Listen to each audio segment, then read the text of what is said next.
আপোনালোকৰ এই প্ৰশিক্ষণ আৰু কৰ্মশালা বিষয়ে আমাৰ দৰ্শকক কওকচোন। অসম গোৰ্খা সন্মিলন, ডিব্ৰুগড় জিলা সমিতি, মহিলা প্ৰকোষ্ঠ আৰু নেমপথাৰ শাখা সমিতি ও মহিলা প্ৰকোষ্ঠৰ সহযোগত আমাৰ গোৰ্খা লোক সংস্কৃতি কৰ্মশালাখনি 10 দিনীয়া কাৰ্যসূচীৰে আজি আমাৰ ইয়াত সামৰণি হৈছে। যোৱা 19 তাৰিখৰ পৰা আজি এই 28 তাৰিখলৈকে আমাৰ এই কৰ্মশালা সামৰণি হৈছে, কিয়নো অন্যান্য শাখাসমূহতো এই কৰ্মশালা কাৰ্যসূচী চলি যাব বা চলি আছে। তো আমি সৌভাগ্যৱান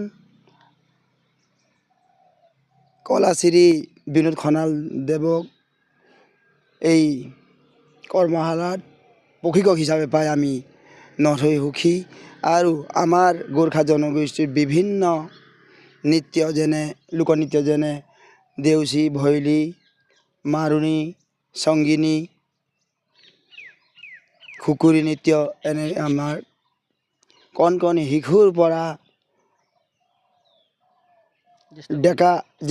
ডেকা গাভৰু জ্যেষ্ঠসকলেও এই প্ৰশিক্ষণ ল'বলৈ সক্ষম হৈছে। তাৰ বাবে আমি অতি আনন্দিত।